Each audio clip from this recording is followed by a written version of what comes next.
Blog Talk Radio.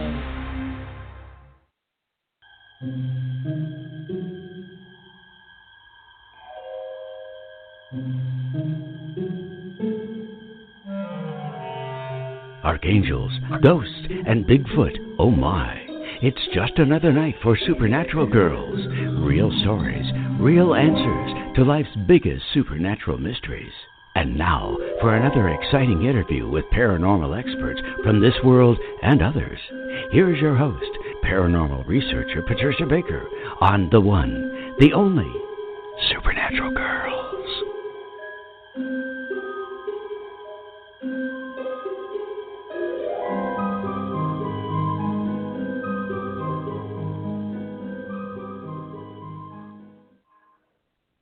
Hey, welcome everyone to another exciting episode of Supernatural Girls Radio, where you never know what's going to happen. I am your host, Patricia Baker, and I'm here by myself tonight again. Poor PK, Patricia Kirkman, as you know, my co-host on the show. Well, she had hip replacement surgery, and she thought she was going to be up and running around like crazy, but that hasn't happened. So I spoke with her earlier today, and she just isn't feeling well. I can understand that. It's a big surgery. I know a number of people have had it, and they say afterwards they feel great, but while they're in recovery, it's not so great. So we appreciate all the well wishes you've sent in, all the people that have sent in prayers for PK. It is so appreciated. Believe me, she said to make sure that I thanked everybody, all of our listeners, for making the effort to let her know that you're thinking of her. That's so kind. So thank you so much. Well, tonight we have another very interesting show. We are going to be speaking with Dwight and Rhonda Hull, and they are going to be talking about their investigations of the Wild, Wild West. All the ghosts, all the people on the other side that they encountered. They also had a lot of their own wild paranormal experiences, and EVPs they're going to be talking about. So it's going to be a very exciting show. We are going to hear directly from Dwight and Rhonda about all of the outlaws, miners, and pioneers that they encountered. I can't even imagine what life was like back then. My God, no phones, no cars, just everything, I guess, by word of mouth, no horseback.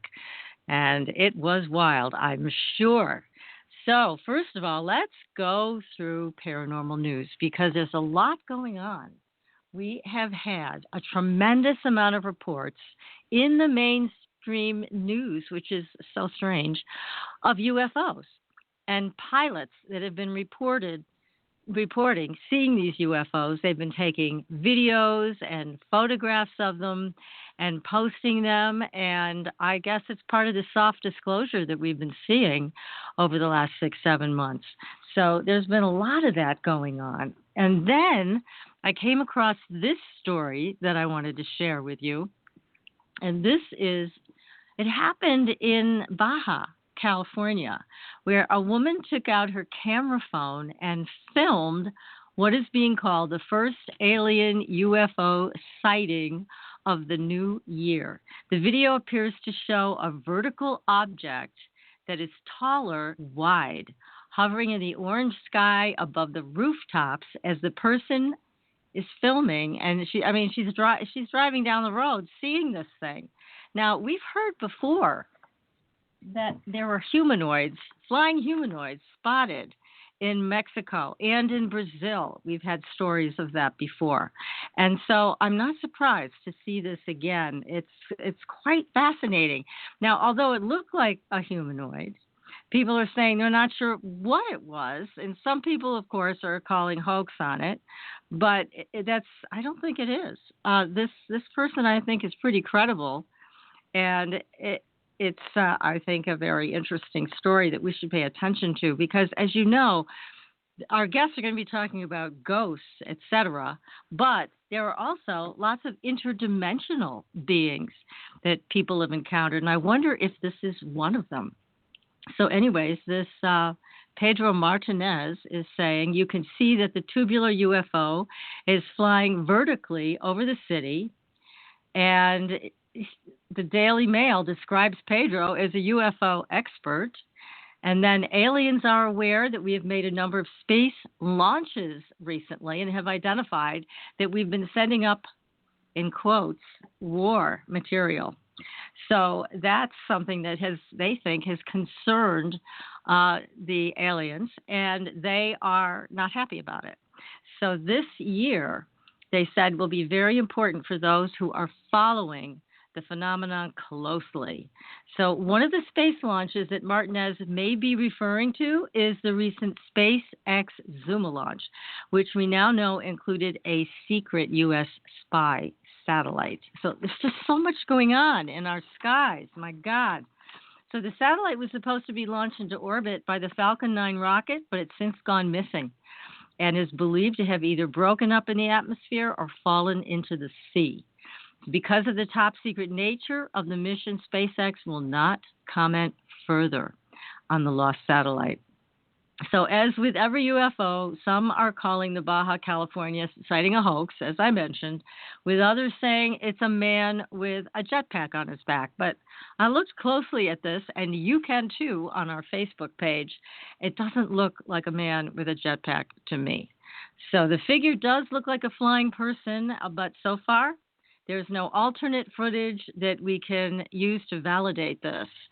So it's really important, I think, to keep an open mind with all of these things, and that is something we are going to do. Now, I just saw our guests come to the studio board, and then they disappeared. So they'll be back, I'm sure, in a minute. And in the meantime, we're going to go to commercial break. We'll be right back. Astridian is a family of cosmetic products with 98% pure ionized minerals. We combine our science with a blend of essential oils to nourish and take care of your skin's health. How does it work? All Astridian products contain the proprietary redox technology, having the capability of simulating an ionic zinc-copper superoxide dismutase effect. This free radical scavenger currently in your body has been diminished by toxins and the daily stresses of life. It is a perfectly balanced mineral complex that all $200 an hour dermatologists, their professors, and ancient history have proven. Redox technology is a process of reducing the skin's oxidation by transferring electrons from a radical state to a stress-free normal condition. Oxidative stress is a form of cellular aging, and as science has proven, a precursor to disease. The free radical theory of aging states that organisms age because cells accumulate free radical damage over time.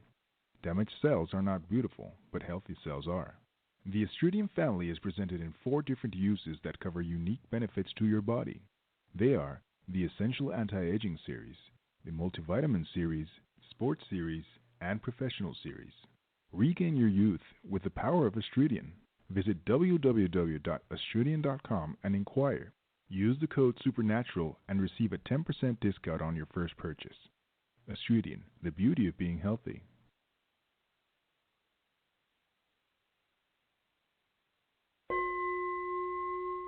Are you ready for a new experience of freedom and powerful connection? Would you like a positive, effortless change in your life? Then come to CosmicFusion.com, where we offer the most advanced energy clearing and expansion techniques in the world, with a quantum vortex energy to activate your divine blueprint and life's purpose. When your soul leads the way with cosmic fusion and quantum vortex energy, you can break clear of past difficulties and blocks with the power of the source. With Cosmic Fusion, the source energy does the work for you. It's easy and effortless. Listen to our free meditation right from our Cosmic Fusion website, the Cosmic Code Meditation. Sign up for one of our interactive webinars today. Come to Cosmic Fusion, www.KOSMICfusion.com, to experience an effortless awakening and transformation. Are you ready for an upgrade? Are you ready for a new experience of living in the 5th dimensional magic and powerful connection? Then visit CosmicFusion.com today. CosmicFusion.com. Welcome back, everyone, to Supernatural Girls Radio. I'm your host, Patricia Baker, and I have with me right now on the air Dwight and Rhonda Hull. Good evening. Good evening. I'm glad you're able to make it tonight. I know it's a little challenging with a new platform, but you did it, so you have my congratulations. Yay, thank you. Well, I'm just going to tell everybody a little bit about you both. You're such fascinating people. So tonight we have with us Rhonda Hull, and she is a world-renowned psychic medium and has been communicating with the dead most of her life. Unlike many mediums who consider ghosts to be earthbound spirits, Rhonda believes that most spirits have successfully crossed over, but they like to revisit us. So that's kind of a nice thing.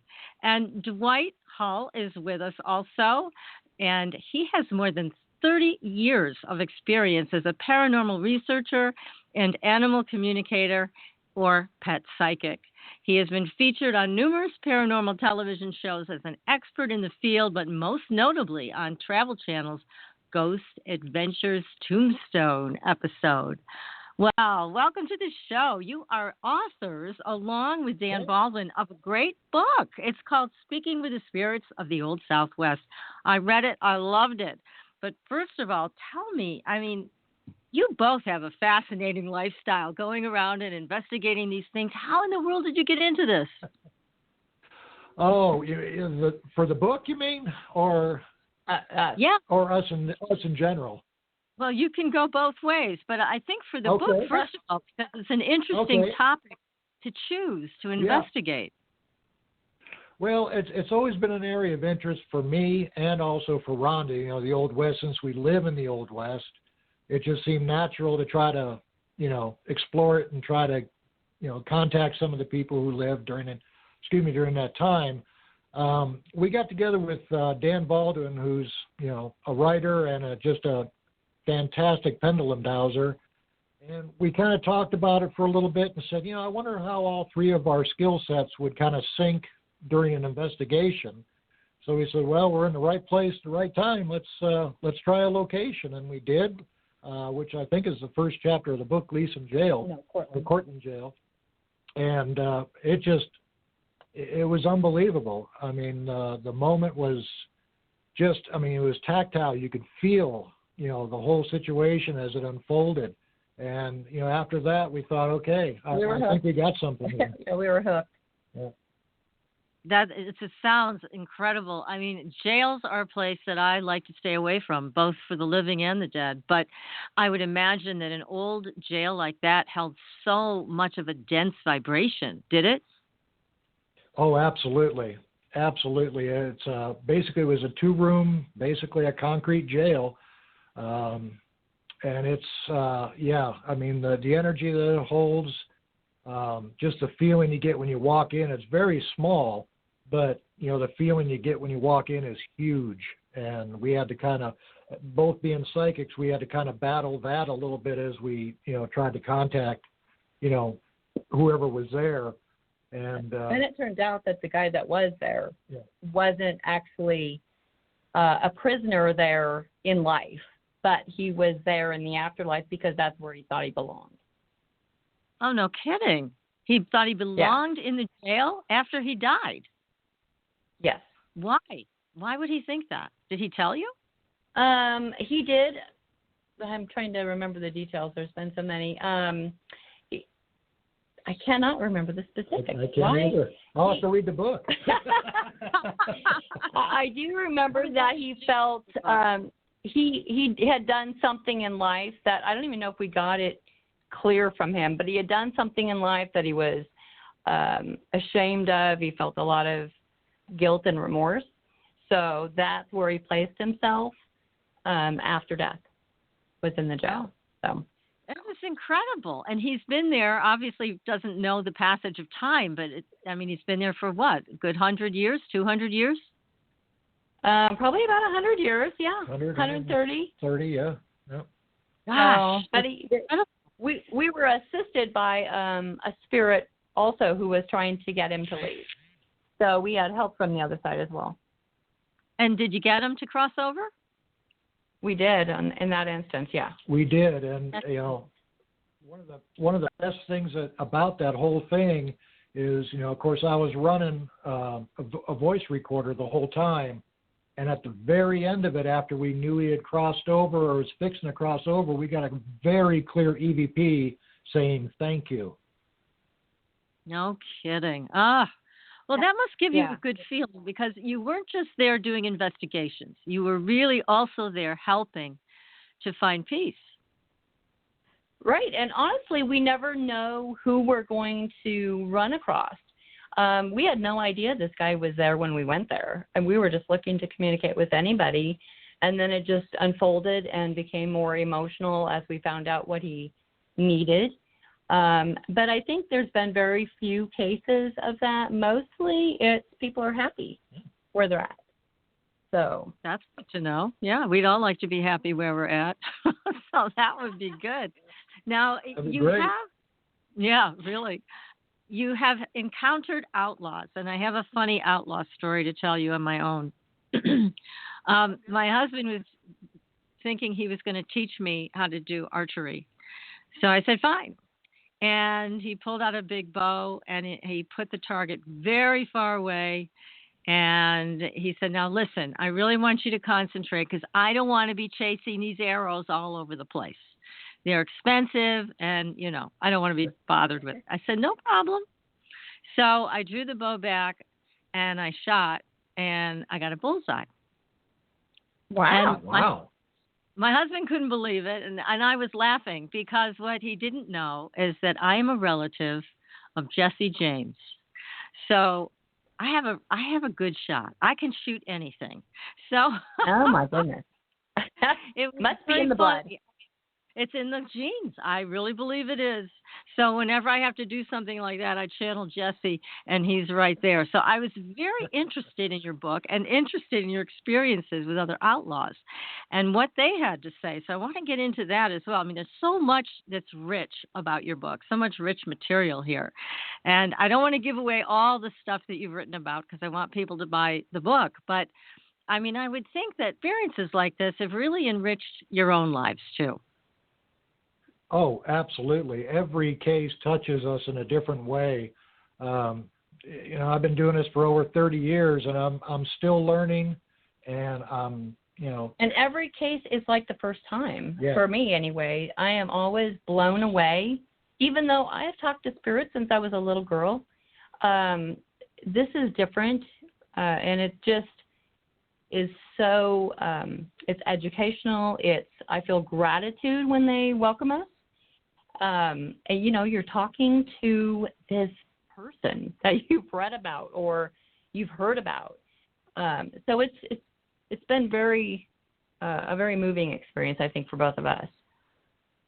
Now, one of the questions that just came across for a text question here to you is this: did you encounter any entities that were scary that you really wanted to run away from?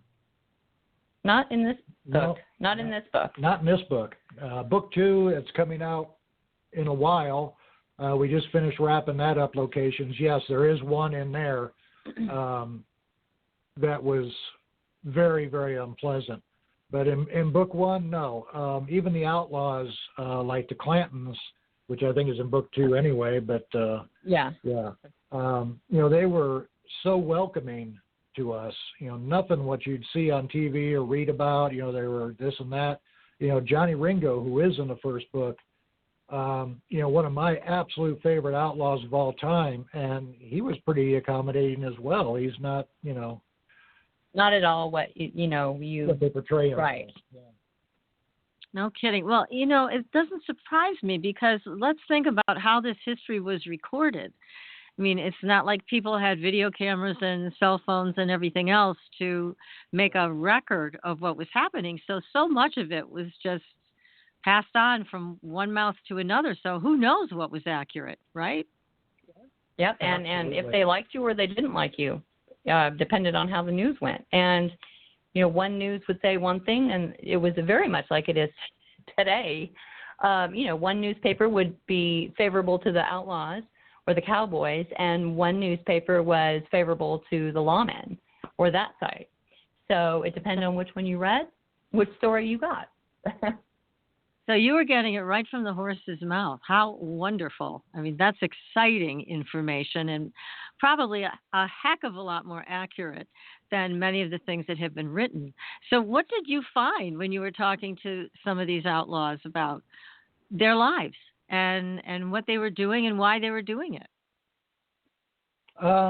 You know, a lot of things that we learned, well, like in the case of John Ringo, that's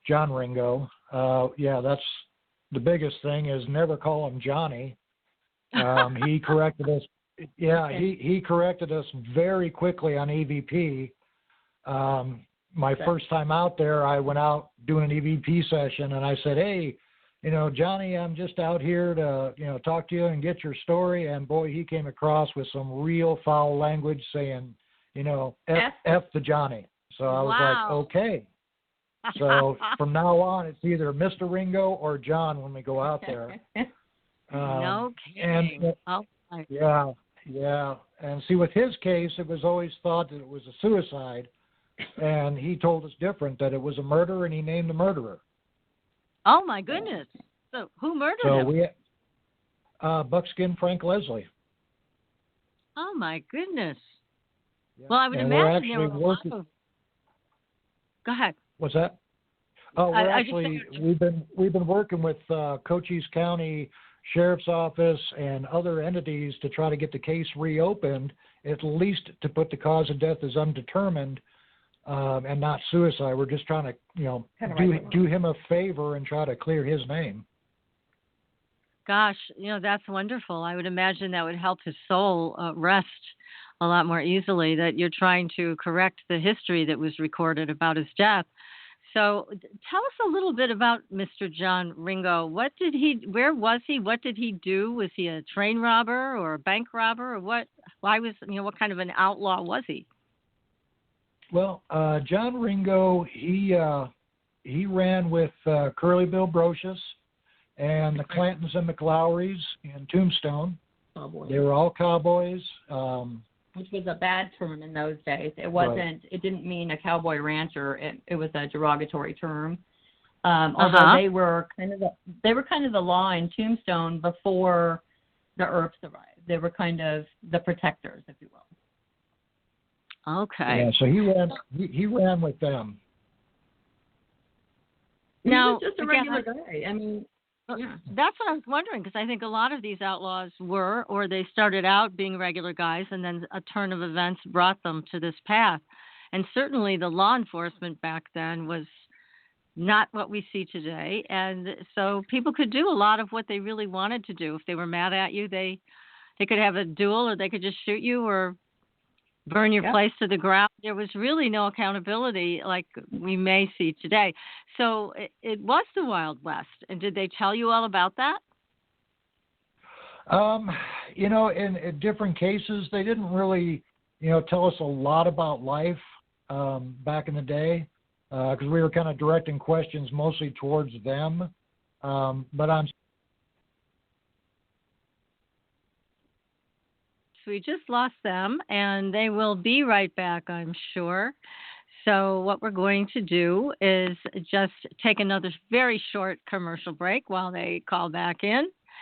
So this is fascinating. Well, I hope someday they're going to investigate and speak with my buddy Jesse and find out what in the world was going on with him. I know he had quite the life, certainly quite the reputation.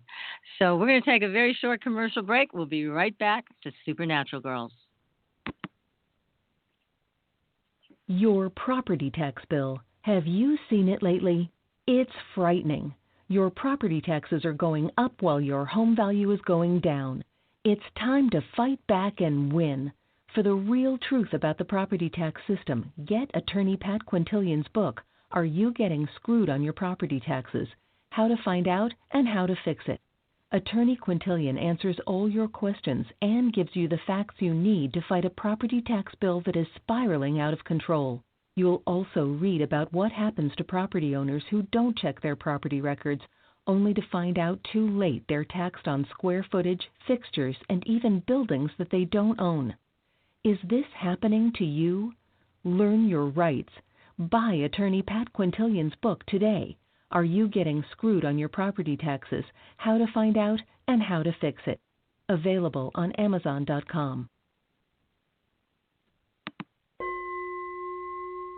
Are you ready for a new experience of freedom and powerful connection? Would you like a positive, effortless change in your life? Then come to CosmicFusion.com, where we offer the most advanced energy clearing and expansion techniques in the world, with a quantum vortex energy to activate your divine blueprint and life's purpose. When your soul leads the way with cosmic fusion and quantum vortex energy, you can break clear of past difficulties and blocks with the power of the source. With cosmic fusion, the source energy does the work for you. It's easy and effortless. Listen to our free meditation right from our Cosmic Fusion website, the Cosmic Code Meditation. Sign up for one of our interactive webinars today. Come to Cosmic Fusion, www.cosmicfusion.com, to experience an effortless awakening and transformation. Are you ready for an upgrade? Are you ready for a new experience of living in the fifth dimensional magic and powerful connection? Then visit CosmicFusion.com today. CosmicFusion.com. Welcome back, everyone, to Supernatural Girls Radio. Our guests have returned. I think maybe Mr. Johnny got upset because you called him Johnny. You guys, what do you think? Something kicked you off the air. Hey. That was strange. Our call was still here. We didn't drop. I don't know what happened. You know, it's so funny. You know, when I have talked to Blog Talk in the past about problems with people getting dropped or strange things that come in on sound, they're like, do you have a paranormal show? Because that's the only time that we have these problems. So anyways, the energy gets really intense, and I do believe that you're being watched right now by some of the folks that you did contact. And Mr. John Ringo is probably one of them. So anyways, it's good to have you back. And tell us more about some of the profound experiences that you've had. I mean, who, I would say in your whole book, which was wonderful, Spirits of the Old Southwest, I mean, who really touched you the most? Who really just pulled at your heartstrings? Okay. That would, for this book, absolutely hands down would be the last chapter of the book. I think we call it Hoptown. Yeah. We were doing an event, paranormal event in Tombstone, and we had Brian Cano from Haunted Collector with us, and we were investigating what's now like a set that they do gunfights and stuff like that inside, and it's set up like a bar. So they all got to the bar, and of course Brian Cano, being Brian Cano, who's an amazing man himself, but he was kind of directing everything. Me and Dan were trying to stay way back because we were tired from, the previous day, and Rhonda was trying to take a little bit of a rest, and they started getting some activity. So Brian called Dan up to the bar, and I'm not going to give away the chapter, but kind of wanted him to do his thing with the pendulum. To do the pendulum, and then, Dan called me, and then we kind of both called Rhonda as soon as we started getting in contact. Long story short, we got in contact with a murderer and his victim, who were both Chinese, and his victim was forgiving him and trying to get the murderer to cross over. Wow. Well, that's unusual. Oh, so it was intense. You could have heard a pin drop.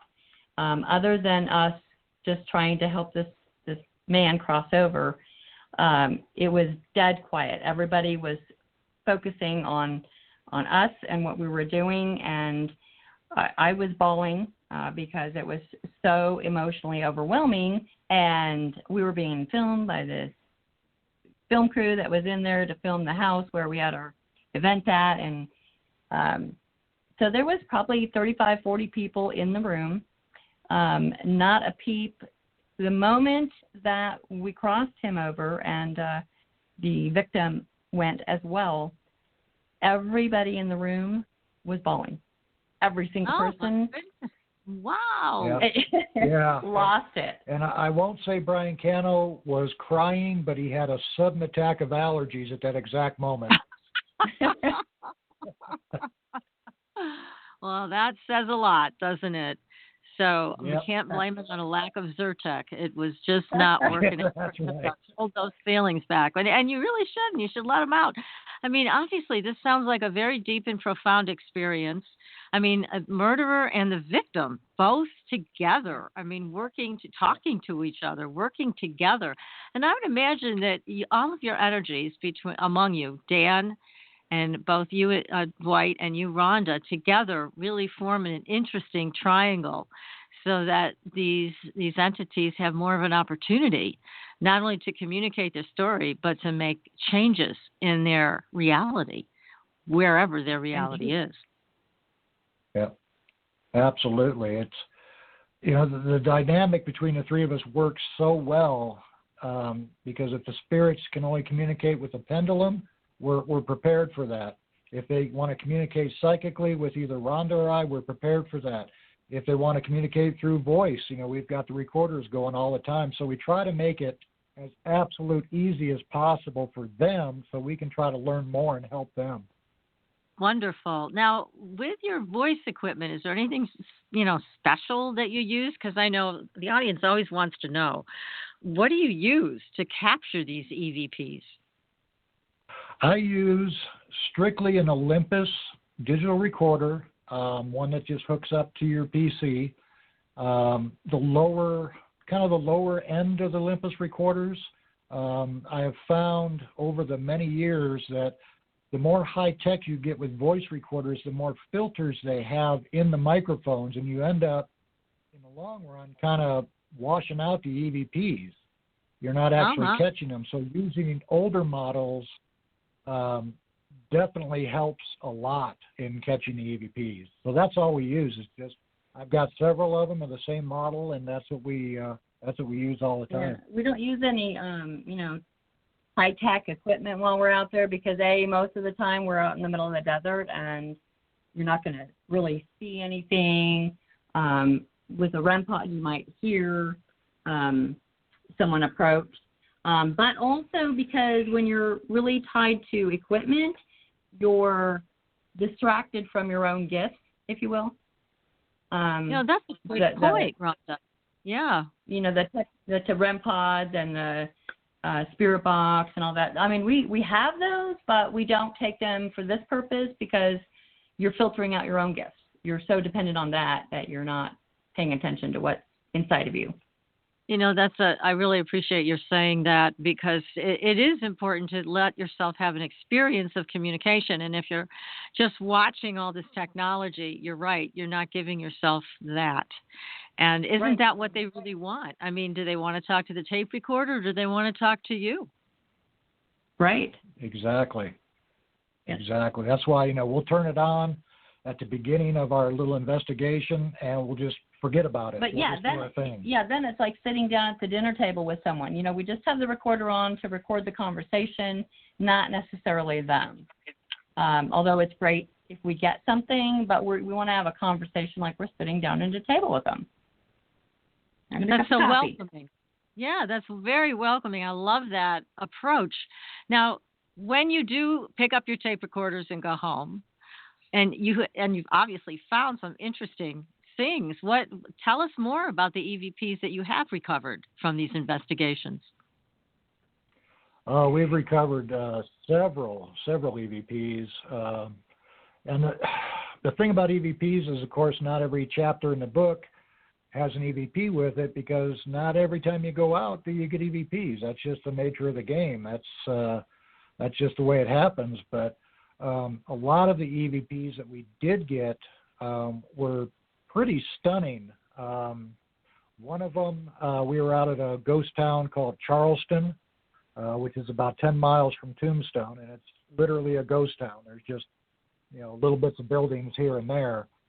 And like I say, I won't go into a lot of it because it's in the book, but we got an EVP with a gunshot because we were talking to each other, trying to figure out how to mark a particular area where we were standing. And we're talking back and forth. We still had the recorder going. It was on a rock to the side of us. And we heard a gunshot on the recording. We heard a gunshot, and somebody said, with bloodshed. Oh, my goodness. It's just, it was an amazing. We asked that, too, because Dwight forgot to tell you that Charleston is overrun with trees. So it's very jungly looking. And in summer months, it's green. In winter months, it's yellow. So that's why we wanted to mark the location so that we had a clear indication of which way we needed to go, regardless of what season it was. It's very hard to tell where you were. Yeah, I would imagine. Oh, my. So you have that kind of an EVP is just amazing. Now, when you've taken your tapes home and you hear these and they're so crystal clear, that's one thing. But sometimes some of the EVPs that people have played for us on the show, it's really difficult to hear them. Did you have an experience of that too, where you could hear something but you couldn't make it out? Oh, absolutely. Absolutely. All the time. We'll come home and technically we'll get a couple of those, but then one good one. Yeah, usually. But, that happens all the time where, you'll hear a voice, it's a voice, you recognize it as a voice, and it's like 4 syllables, but you just can't make it out. Right. Those are the ones that we just kind of, put aside, because if it has to be interpreted that much, then the whole point is lost on the EVP. It's not saying what that spirit was trying to say. You're trying to interpret it, and I don't like to interpret things like that. I like to hear it, as clear as possible. If you hear peanut butter and I hear jelly, those also get thrown out. Yeah. If it's not absolutely crystal clear, then, what's the point? And a perfect example of that is we went to an old military camp just recently for book 2. And we were doing some pre-investigation, and Dwight had the recorder running. We were just walking around an old house, and he was kind of naming the room as he walked through them. Oh, this would be the living room. And then he gets to this one area, and it's like, this would be the bathroom. And, we did our thing. We came home. Right after he says, this would be the bathroom, there is a clear Hispanic male that says, Baños. Baños. Which is Spanish for bathroom. Right. We're like, and we got a female voice too, but we couldn't make out what she was saying, like we were just talking about. So we knew at least a couple people are there. Let's go back and do a full investigation. Oh, my. Well, now some people take the EVPs and they either slow them down and try to hear it that way, or they speed it up. Have you tried any of those techniques to see if it makes a difference? I've tried a lot of different things over the years with different softwares and that. And, I got to tell you, honestly, for me, I don't like to mess with the EVPs that much at all. If it can't be heard clearly the way it was recorded, maybe I'll slow it down if it needs to. But if anything, I'll just amplify it just so you can hear it louder. But that's all, because it's just, voice and video and pictures nowadays can be so easily manipulated by all the nice computer stuff that we have that I just don't even lend ourselves to it. If it's not a clear Class A EVP, then we just don't use it. We'll put it to the side. Yeah, that makes sense. Then there's no question. It is what it is, and you haven't messed with it to the point where people would question what you're doing.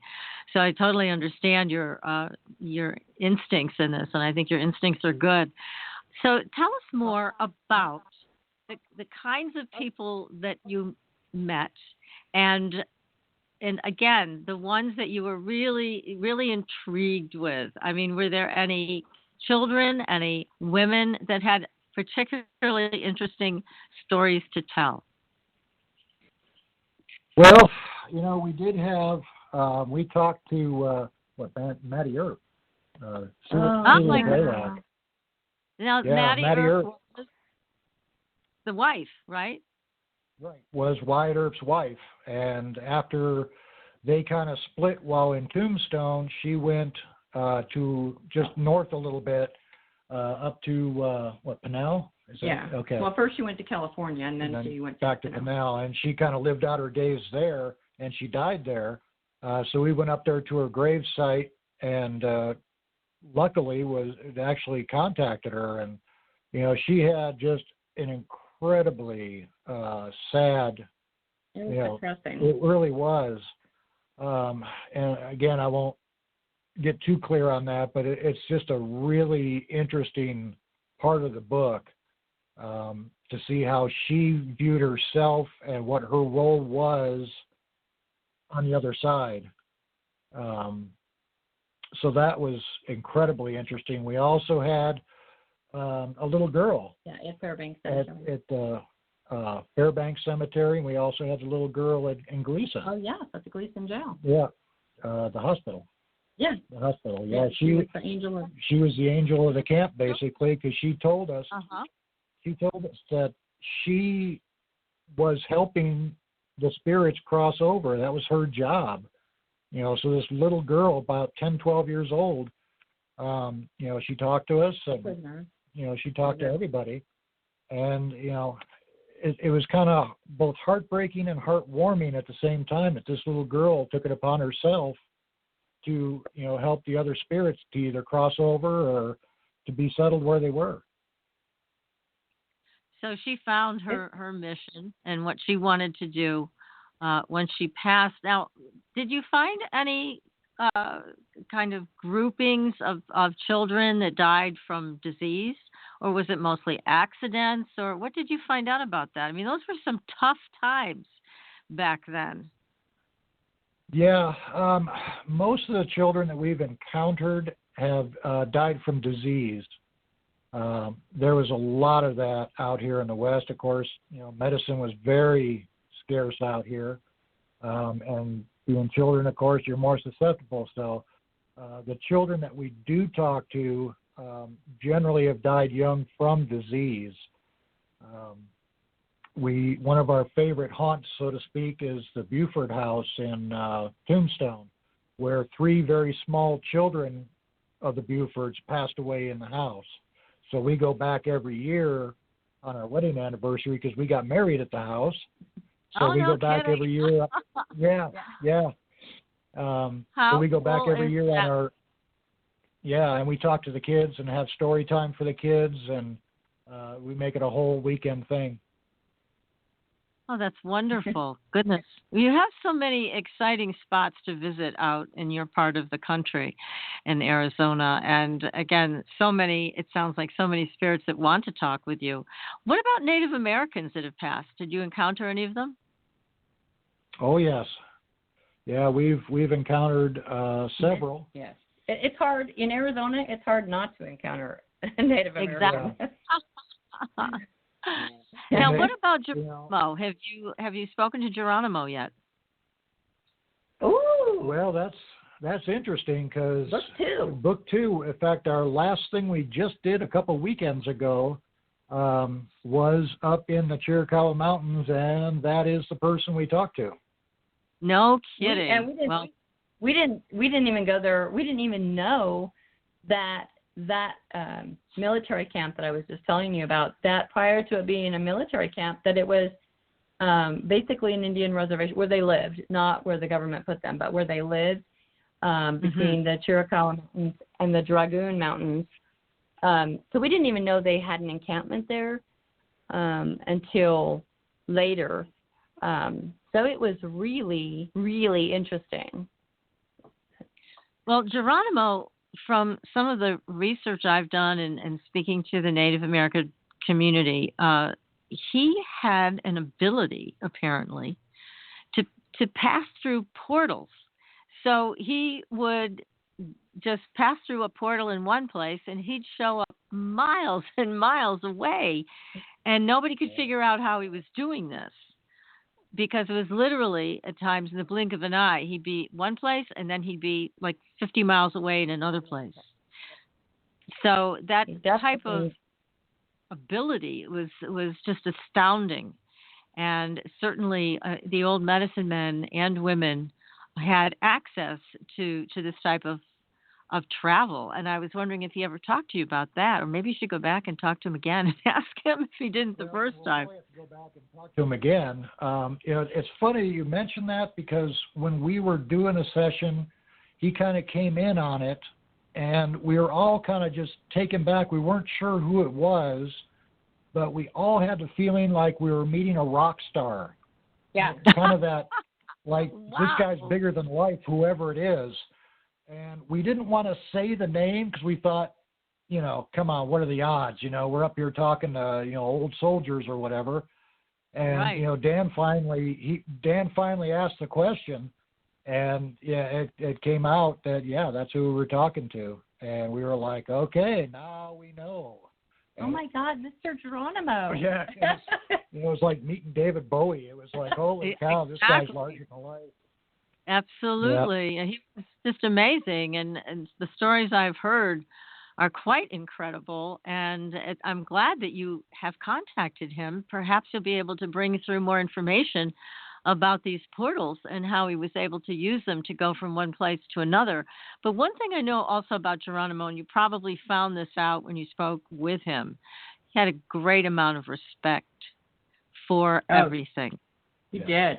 Absolutely. Absolutely. That was really prevalent amongst the leaders in the Chiricahua Apache tribe. Yes. We have met his, I think, Cochise is his brother-in-law. Yes. So we have talked to Cochise several times, actually. All just amazing men, leaders. Yeah. And I don't, I hate to say this, and I'm sure there are some still very powerful medicine men and women in the world today, but I haven't met any since the passing. I did meet Rolling Thunder. I did speak with Mad Bear Anderson. I mean, those were in the same group with Geronimo. I mean, although Geronimo stood in a class by himself, but I don't see that same wisdom coming to us from people like Geronimo anymore, which is a shame. But there may be some out there, and I'd like to get him on my show. So if you meet anybody like that, absolutely. But Geronimo certainly was a very special person. Oh, I'm so excited. I can't wait to hear about your next adventure when you meet Geronimo again. I can't wait to go back and talk to him. Oh, yeah. Oh, yes. And he's quite remarkable. I mean, I think of Geronimo as like the closest thing to a human ET back then that we've ever heard of, because of, again, the things he could do. Just nobody else could do what he could do. So, well, we want to have you back on the show to talk about your next go-round with him. Absolutely. Yeah. So what have you learned? What would you say that surprised you when you went to speak with some of these people that had passed in the old Southwest? Is there any surprises? Oh, well, yeah. It all kind of depends on what questions you ask. And unfortunately, I mean, and I think we're all guilty of it, those of us who investigate a lot. You end up asking the same questions at different locations, and when you ask the same questions, you get the same answers. And, it's kind of a double-edged sword there. However, we did talk to a lady out at another ghost town just north of Tucson, and we really learned it is kind of a mind-blowing thing that we never even thought about before. But she was telling us, of course, this took probably 45 minutes of conversation to get this figured out, but she was telling us that when she died, she had the choice of what time period she could live in prior to her living. She could go back. She couldn't go forward, but she can go back. And that was kind of mind-blowing for us. And what do you make of that? Then you get into the whole, reincarnation or, time rifts and interdimensional, and, it opens that whole big balloon up, and, it's just kind of it's a head scratcher, and it really set us back on our heels a little bit. So we were scratching our head after that, not sure what to make of this conversation that we just had. And we picked up our things, and Dan wanted to take us further down this road to show us a petroglyph on a rock that was up on top of this hill. So we walked down the road just a tad bit, not very far, and he said, I'll be right back. I'm just going to climb up on this hill and find the petroglyph because it was on a little rock, and then I'll call you up. So he climbs up there, and he disappeared, and Dwight and I are waiting and waiting, and pretty soon we're starting to get worried.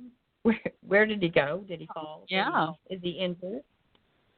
So we climbed up this little hill, and Dwight kind of covered one half, and I covered the other, and we can see our vehicles and where we just were. It's not that far. I saw no Dan. We hollered. It echoed.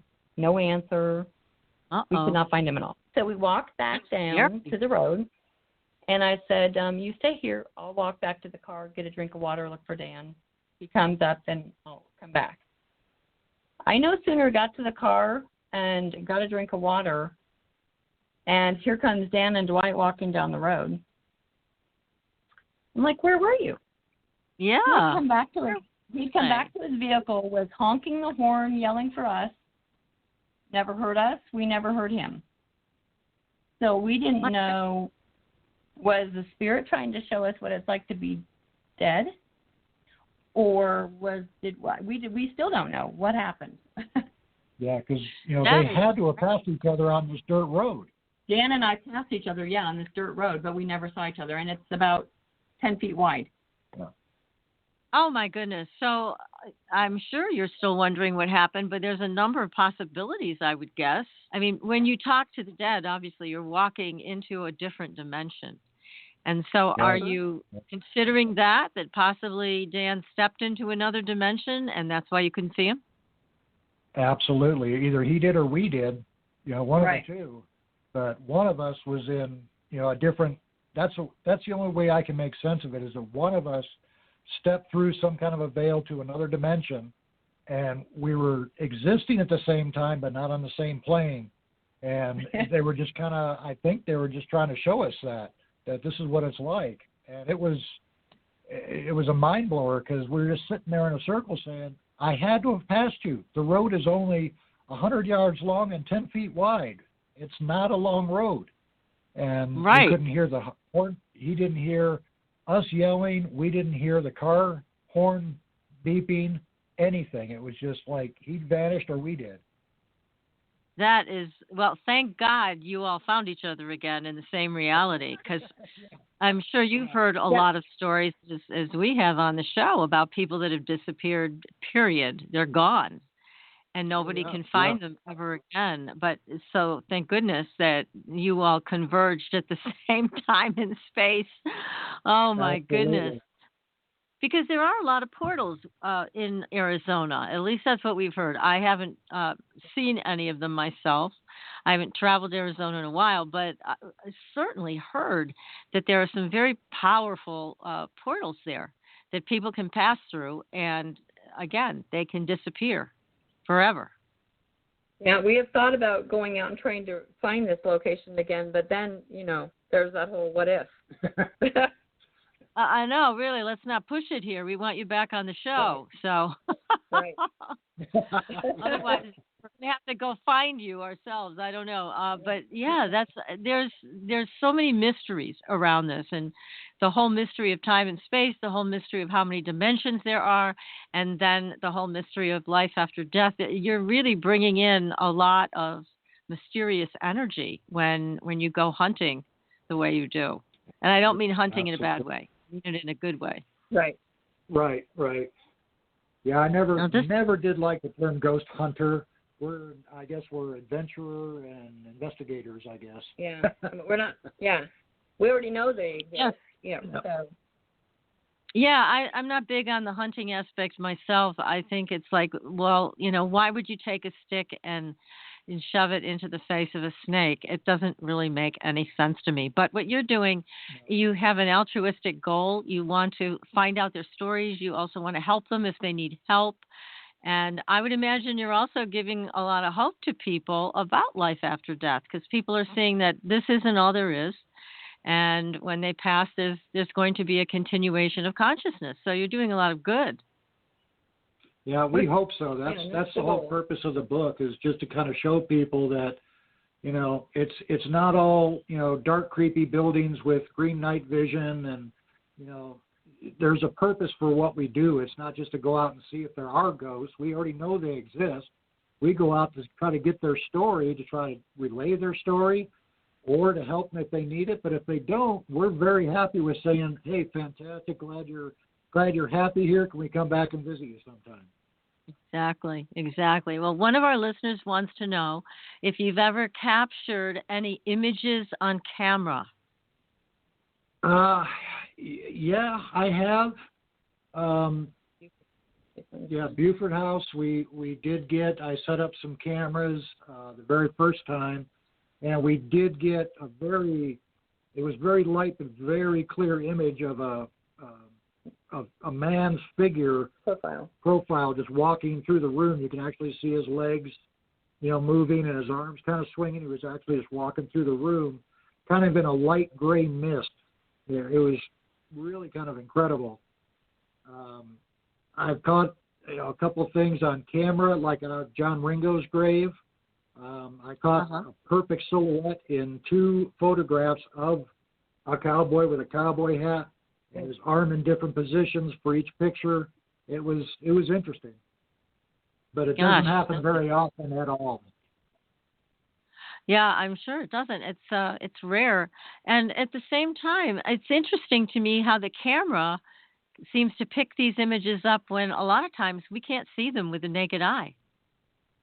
Right. And, I'll tell you, I love digital, photography for, taking standard digital pictures, and people do use it for the paranormal. But, when I first started 30 plus years ago, I had a Polaroid camera and a reel-to-reel tape recorder and a compass. That was my equipment I went out with. And, believe it or not, the Polaroid, the Polaroid actually picked up more anomalies than what the digital does. I think that's probably, we're kind of technologying ourselves out of the ghost business, so to speak. That's interesting because we had Robin Foy on the show. He's a physical medium from the UK, and he's taken just a tremendous amount of, well, actually, he didn't take the pictures. The camera was a Polaroid, and it was placed in the center of their seance table. And when they would take the film out and have it developed, there would be pictures on the film of other realities, of people that had passed. I mean, it was just amazing. So you're right. There's something about the Polaroid camera and the Polaroid film that allows for more of that to come through. I think we need to talk to Polaroid, have them provide us all with in the paranormal field with their cameras.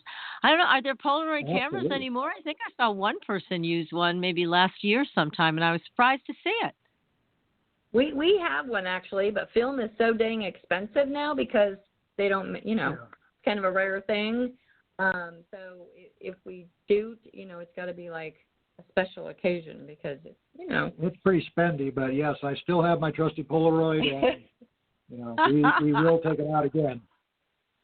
Oh, that's great. Well, I've yet to get my hands on a Polaroid camera, but you're inspiring me to get one because, again, these things, I'll tell you another thing they did with the film, which you might want to try on some of your expeditions. They took the film out of the camera, just in its package, and put it on the center of the table and had that developed. And guess what? Wow. There were photographs on that. So there's some... Yeah, exactly. So there's some strong compatibility with that film. So again, Dwight, I think you're right about this, and you might want to give that a try. Robin had tremendous success and his group with using Polaroid camera and then just the film. And then they had investigators come in and they locked the film in a box and put it in the center of the table. And it still came out with photos from the other side. So again, I think you're right. The digital stuff, the other side might struggle with that a little bit. And we're certainly trying to make it, and you are, as easy as possible for them to have these communications. So it might be time to to dust off that Polaroid. I think you're right. Looks like we'll be eBay tonight looking for film. I know, that's what I'll be doing too, because you've inspired me to take another look at that. So we're going to take another very short commercial break, and when we come back, I want to talk to you both about Tombstone. That is an amazing place, and I know you've had some great experiences there. And what is the name of that saloon? Was it the Birdcage? Was that it? Well, the Birdcage Theater, yeah. Yeah. We need to talk about that. Fascinating. Right. Stay tuned, everybody. We are going to be right back. You are listening to Supernatural Girls Radio. Stay tuned.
Are you ready for a new experience of freedom and powerful connection?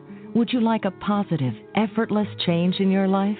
Then come to CosmicFusion.com, where we offer the most advanced energy clearing and expansion techniques in the world, with a quantum vortex energy to activate your divine blueprint and life's purpose. When your soul leads the way with cosmic fusion and quantum vortex energy, you can break clear of past difficulties and blocks with the power of the source. With Cosmic Fusion, the source energy does the work for you. It's easy and effortless. Listen to our free meditation right from our Cosmic Fusion website, the Cosmic Code Meditation. Sign up for one of our interactive webinars today. Come to Cosmic Fusion, www.kosmicfusion.com, to experience an effortless awakening and transformation. Are you ready for an upgrade? Are you ready for a new experience of living in the fifth dimensional magic and powerful connection? Then visit CosmicFusion.com today. CosmicFusion.com.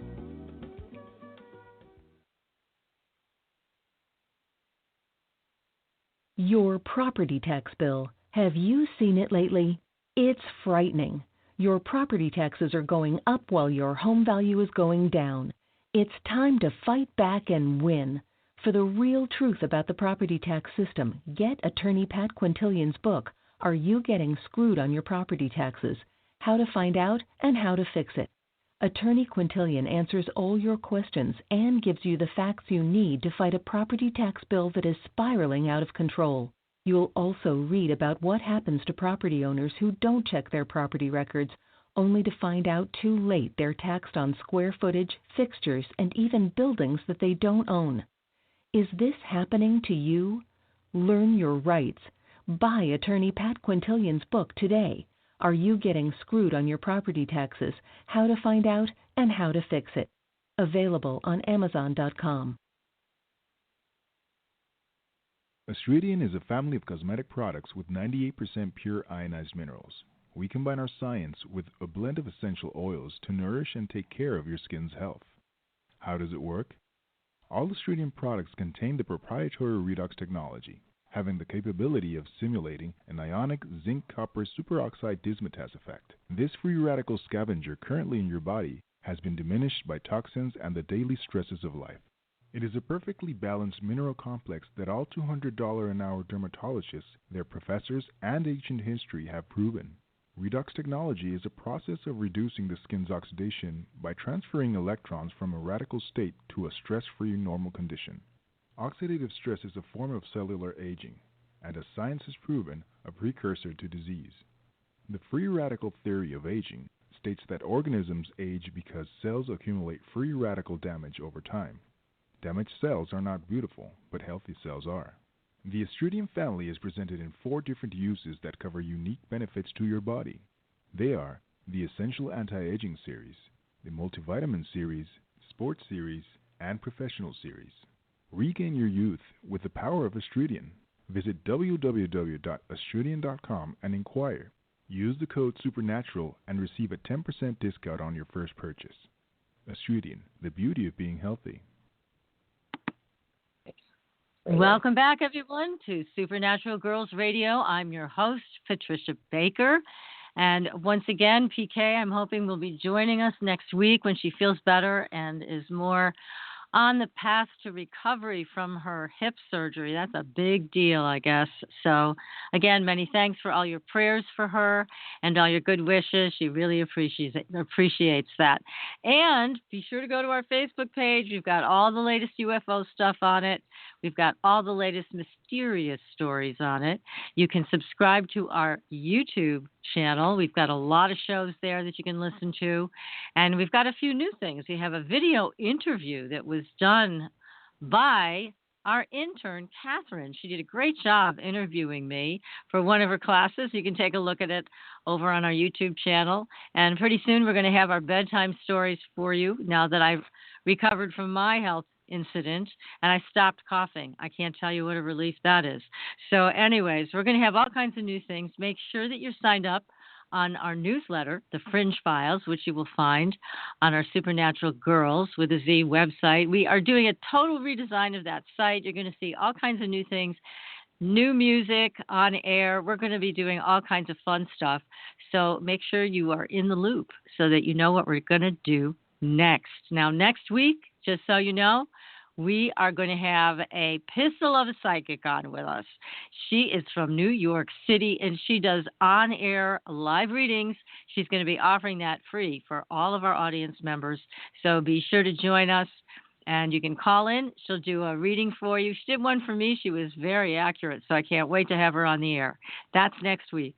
But right now, we are speaking with investigators Dwight and Rhonda Hull, and we're talking about their adventures in the Old Southwest with many of the dead that they encountered, the EVPs that they recorded, and all of the stories about their outlaw friends, their new friends from the other side, miners and pioneers, and even Geronimo, which I hope to hear more about in the future. So, okay, you guys, I want to talk to you now about Tombstone. Can you tell our audience a little bit about the history behind Tombstone? Well, Tombstone was founded by a miner called Ed Shefflin back in about 1878, 79. The reason they called it Tombstone is because all the soldiers at the camp he was at told him that the only thing he was going to find out here would be his tombstone. Well, he ended up finding one of the biggest silver strikes this side of the Mississippi. The town sprung up. They decided to name it Tombstone. And, history kind of goes from there, the Earps and Clantons and the gunfight at the OK Corral, and it just kind of keeps on going. Yeah, I mean, it's just one thing after another. Go ahead. Yep. When Tombstone was in its heyday, there was how many people lived there, babe? 20,000, I think. Yeah, somewhere around 20,000 people live there. Right now, I think the population is about 1,200. Yeah, that's so a lot. 20,000. That's a lot back then. Yeah. What did you find when you started investigating Tombstone? That's such a great name. Oh, it is. It is. And I love Tombstone. I moved there from Phoenix. I moved there in 1998, just because I loved it so much. And I spent, the next 16 years just learning everything I can, talking to as many spirits. Of course, one of my favorite places is the Birdcage Theater, the famous Birdcage Theater. I've actually become, if you can say this, I actually became friends with one of the local spirits there. His name is Caleb. He always lets me know he's there when I go there. He generally always tries to give me at least 1 or 2 good, clear EVPs every time. and it's kind of a nice working relationship, so to speak. I can, bring people there. Rhonda and I have gone there just ourselves and have really, been able to really communicate with everything from dance hall girls to prostitutes to bad guys. It's just kind of the Old West in one building, really. Yeah, always active. And in fact, we've found that it's more active like first thing in the morning than it ever is when we've done nighttime investigations, like overnight. So yes. It's interesting. So more in the morning? Yeah. That's very strange. Yeah. You would think it would be the opposite. But no. But wow. We did a lot during the daytime, yeah. Gosh. Now, so to me, that sounds, the Birdcage Theater is what you call it, but it sounds like a saloon. I mean, do people go there to just belly up to the bar and then, be entertained? Oh, yeah. What were they doing? Well, so it was a dance hall. It was a dance hall. It was a dance hall that they had shows. There was a bar there. They'd play faro and cards downstairs. They had a bar down there. Prostitutes, used to, peddle their wares, so to speak, during the shows and such. So it was just really an all-in-one place for. It sounds like they must have some shootouts there too, right? In this Birdcage Theater, many. I would guess that. Yeah, in fact, going in there today, you can look up in the ceiling and still see bullet holes. There's bullet holes in the stage. There's bullet holes in a lot of the pictures and wall hangings. So it was kind of a wild and raucous place. It sounds it. Gosh, and with 20,000 residents, I mean, I would think that, and this was the main entertainment for everybody, so it was probably always full. It was day in, day out, 24 hours a day. It never closed. And there was about 100 bars on Allen Street, which is the main street where everything is. Nowadays, I think there's like 4 or 5 bars. But there was 100 plus bars on that one street back then. That is just nuts. That is nuts. Well, we know what their main activity was then, right? Right. So, oh my goodness. But it's, it sounds, again, it does sound like this is the epitome of life in the Wild West, is in Tombstone. So were there any other towns as big as that? Or was that it? Well, we had, close to us, we had Bisbee and, Tucson was there. But this was probably the biggest town in southern Arizona at that time. It was the biggest boom town this side of, Mississippi, other than maybe San Francisco. So a lot of people stopped here on their way to California and either found their fortune or lost it here and either stayed or went to California. So this was a pretty major hub of everybody coming through here at one time. Gosh. So it was like on the main thoroughfare. This is where you went. This is where you traveled through. It was your destination, or you stopped there for a little bit of time. So it just sounds like quite an exciting time to live. And certainly you're both very fascinated with this period of time in our history. Yes, yeah, we are. Absolutely. It's just it just has been in my blood since I was a little kid, I guess. So, and having the opportunity to be out here now, live here, own a home, and be able to go out and play, anytime we want is, you can't beat retirement. Hey, you're living the dream, Dwight. You and Rhonda. This is great. This is just great. Now, when you've gone to some of the graveyards in the area, and have you found it has more activity in these graveyards? No, really, and I'll be honest with you, as a general rule, we don't generally like going to graveyards. We don't really find a lot of activity in them. And over the years, it's been kind of weird. Sometimes there is, sometimes there isn't. I don't know if it depends on, location or the residents of the graveyard. But we've been to Boot Hill in Tombstone several times, both day and night. And, we've gotten a few things here and there, but nothing, Yeah, we had a ghost dog. Yeah, we had a ghost dog that was there, and he barked a lot during our recording. Wow, a ghost dog. A lot of people don't think about. Wow. Yeah, well, but maybe the people over. I'm sorry? Did you cross him over, your ghost dog? No, we didn't. We didn't cross him over. He seemed to be pretty happy where he was. So. Okay. Gosh, how about this? There's a question here from one of our listeners about buried treasure, because as we all know, there were miners out there, and some of them did bury their treasure because they were afraid that it would be taken by others. And were you ever directed to go looking for any kind of treasure when you spoke to these people that had passed? We've never been given directions as far as that goes to treasure, and we have asked on several occasions from like the Clantons, because we go up to their old ranch. When did you bury your money, John, Mr. Clanton? Yeah, they were always, getting money and burying it and everything else. So, we'd always ask in hopes that maybe, he'd tell us, but we've never been directed, unfortunately, to treasure. Now, we were given directions, and it's a very long story. I'll make it extremely short. Our first time trying to find the Clanton Ranch, we got so turned around because it's in the middle of the desert. We got so turned around, so we just sat down and we did an EVP session on the north side of the San Pedro River. And we were like, if anybody's here, can you please tell us where the Clanton Ranch is?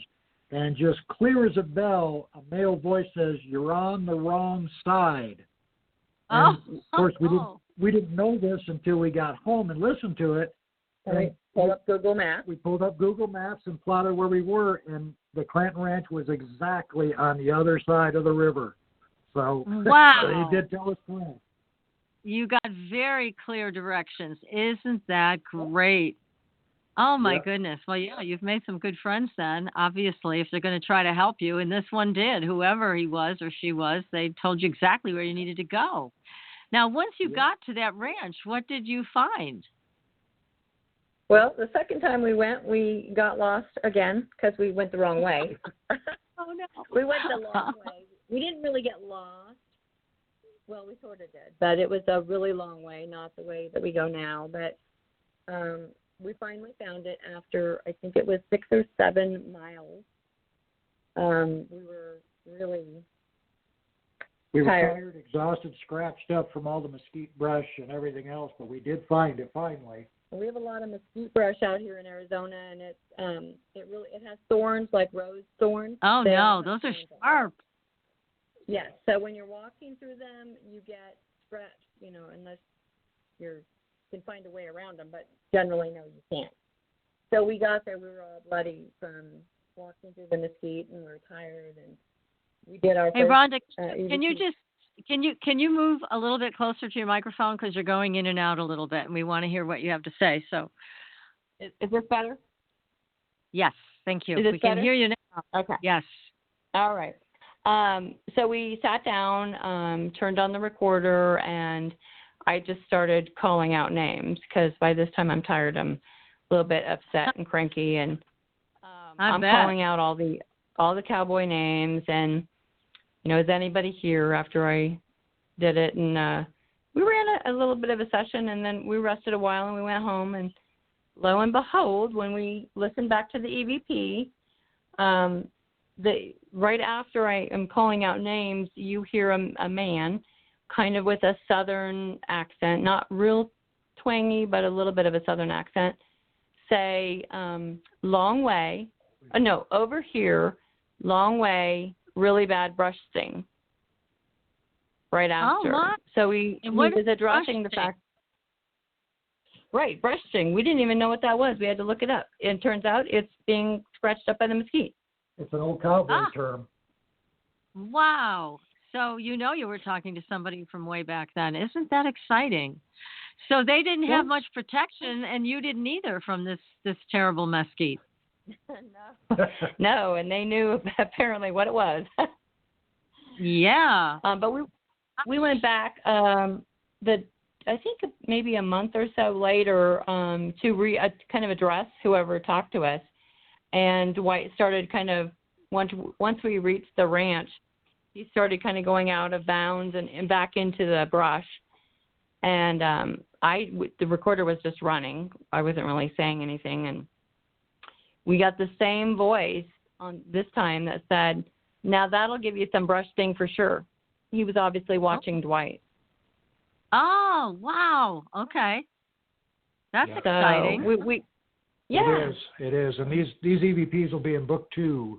So that's the story coming up in book 2.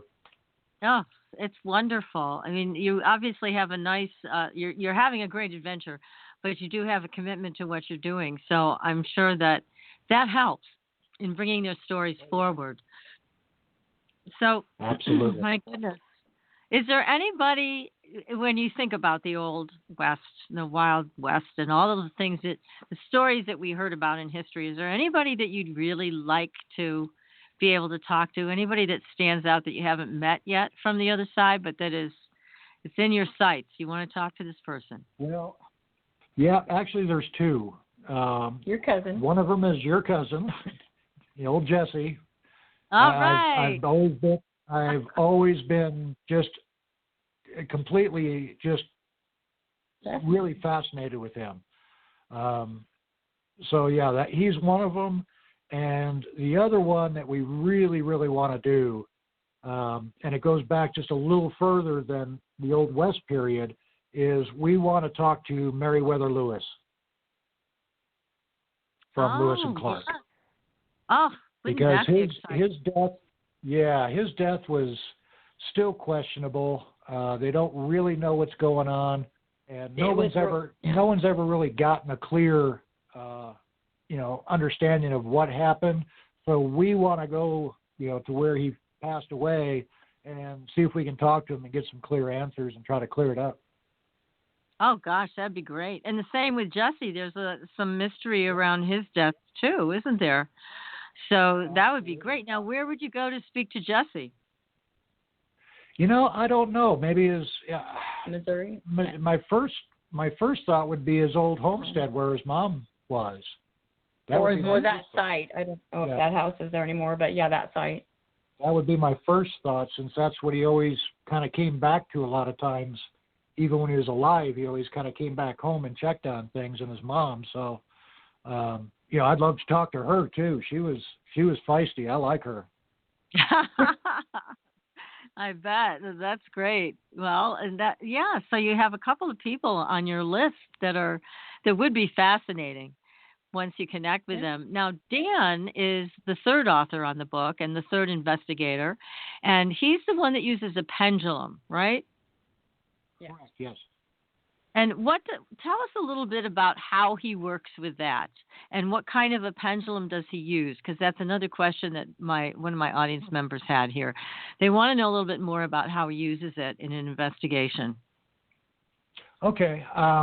Well, as far as what kind of pendulum he uses, he's got several, and he's, like I say, he's the pendulum guy. He's probably one of the best I've ever seen. Whatever pendulum he's drawn to at the time, or if it's going to be windy when we go out, he uses a heavier one. But he has got a variety of pendulums, and he's been doing it for over 15 plus years. Dan and I actually met working with a group that helps to find missing people and help solve some homicide cases through psychic detecting, and that's how we met, and we all got together, is bringing him down here to do our first one. But he connects with his higher self. That's who he's connecting with to get answers. And that works through the pendulum. Mm-hmm. I'm sorry? He's obviously very good at it. Sounds like. Is he also a dowser? Does he also dowse? I don't know if I don't think he's ever used dowsing rods or anything like that. He generally uses the pendulum just for either lost people or, communicating like what we're doing now. That was kind of a new area for him when we got together. So I don't know if he's really dowsed or not. We've got some divining rods that we've bought, but I'll be honest with you, I can't use those things. They spin around like They're just, it's way beyond me.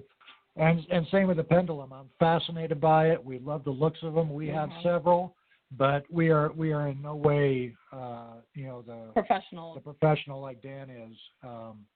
The only issue that you have to really think about while you're using a pendulum, or what we have to think about when we're on an investigation, is you can only really ask yes or no questions, because a pendulum has to swing one way for yes and one way for no.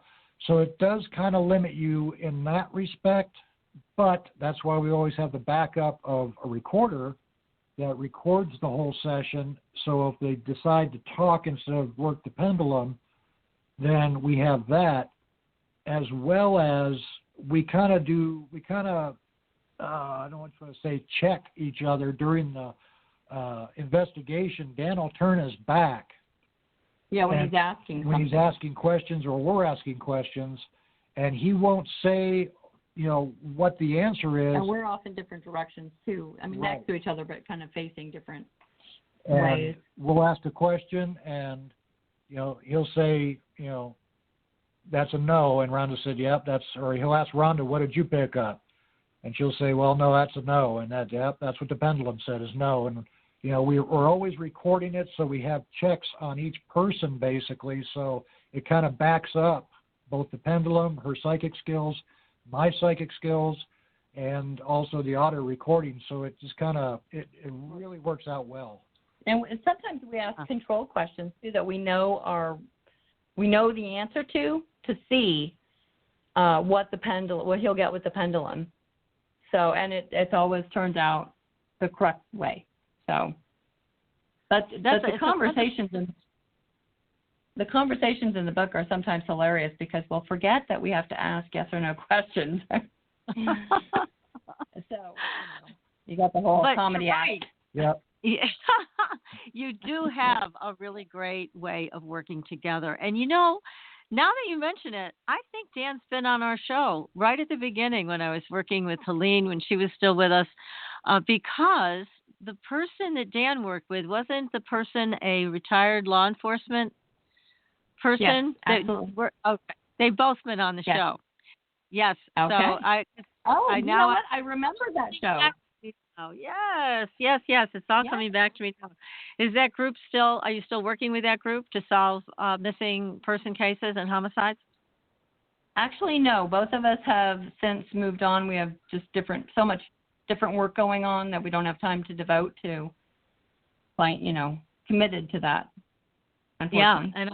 And that's hard work too. It's really tough. I know a lot of psychics who really can't do it because the images they get are just too devastating.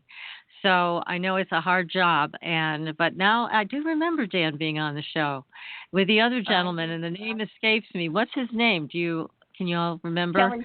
Kelly. Yeah, Kelly Snyder. Yes. Kelly. Both but not. Yeah. Yes. Yeah. We had a great time with them. They had some amazing stories to tell and some really successful cases. The sad part of it was that the police or whomever, the family members, didn't contact them until it was way overdue. And I know it's so important to try to get everybody on the right trail right away. So sometimes, Dan, we still work. I will have people occasionally contact me to help them find a missing loved one. I only work cases when it's either a family member or a close friend of the family contacts me, because I'm not going to work something that I have no way to get the information, Of course. Yeah. Well, now, Rhonda, how can people get a hold of you? What's the best way? Is it Believe Paranormal? Well, I have my psychic page on Facebook, which is Rhonda Hull Psychic Medium. And I actually do free readings once a week. Right. Okay. Mediumship readings. Believe Paranormal is fine too. Website works. I have my email on there. Okay, great. Well, that's how people can get a hold of you. Unfortunately, we're going to have to end the show. It's been so delightful speaking with both of you, and we hope to have you back for future adventures. So please keep in touch with us. And in the meantime, everybody, we'll see you on the Blue Highway. Be sure to join us next week for live psychic readings, and take care. Good night. Thanks for listening. Tune in next week for another radio adventure with Supernatural Girls.